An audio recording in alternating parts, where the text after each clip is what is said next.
شما دقیقاً درست جواب دهید. توجه و دستگیری های حکومت مملکت نسبت ساحه سینمای ملی اهل ایجاد مؤسسه دولتی خطلان سینما را بهر آفریدن فیلم های بلند مضمون و ترغیبگر فرهنگ و مدنیت ملی، سنت و عنعنه های نیک نیاگان، پیشرفت و شکوفایی کشورمان باز هم دلگرم و روح بلند گردانیده است.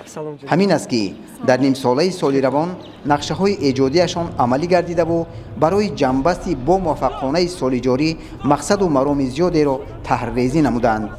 با شکرگزاری از دولت صاحب استقلالمون، با شکرگزاری از این تنجی و آرامی که در زیر سیاست رهبری دولت و در زیر یک وحدت سرتاسری کشورمون ما امروز تمام سینماسازان دست به کار ایجادی هستیم. همین سال 2025 علاقه سه فیلم هنری، یک فیلم کوتاه حجم، یک فیلم پرحجم هنری و یک سلسله فیلم هنری.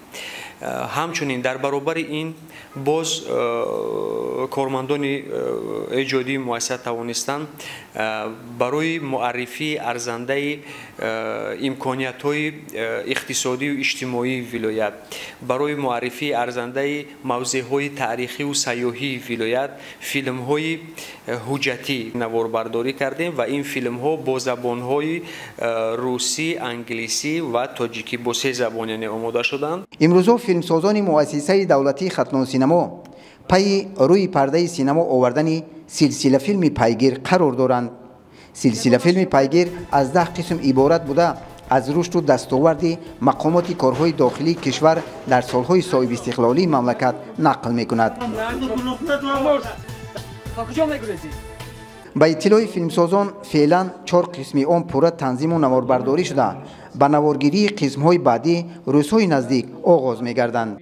سلسله فیلم هنری پیگیر عین حال قسمت 4 و 5 فیلم یعنی که تنظیم شده ایستاده است و باور است که روزهای نزدیک این سلسله فیلم علاقه قسمت اول این سلسله فیلم با معرض تماشابینا گذاشته می شود توسط شبکه‌های تلویزیونی، از آن جمله میشه شبکه تلویزیونی سینما. صرف فیلم ساحوی است، ساحه کارهای داخلی را یعنی که معرفی میکنه. تمامی دستاوردها و خدمت‌ها و جان‌نثاری‌هایی که کارمندان وزارت کارهای داخلی زحمت و خدمت‌هایی که در زمان صاحب استقلالی تاجیکستان یعنی که چی دستاوردها، چی مظفریت‌ها یعنی که نائل شد همین ساحه میلیسیای تاجیک. واقعا آفریدن چنین یک سلسله فیلم برای مؤسسه دولتی خطلان سینما دستاورد و موفقیت به شمار می رود، چون استحصال این گونه فیلم ها تجربه و مهارت بلند ایجادی را طلب می نماید. اینا کی کرده؟ دستانی رو بسته به شما داره.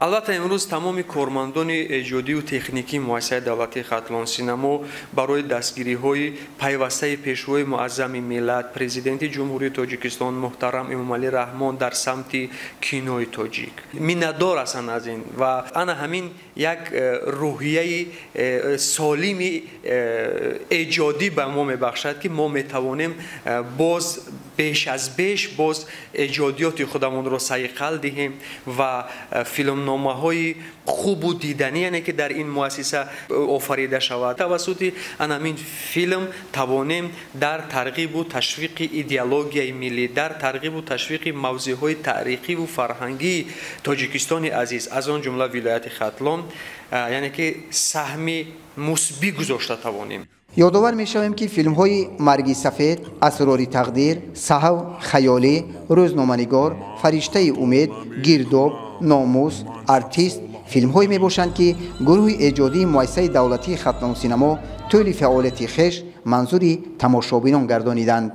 بهرالدین امامی‌دین فیروز قربانوف، ولایت خطلان، مخصوص برای برنامه تحلیلی خبری اطلاع.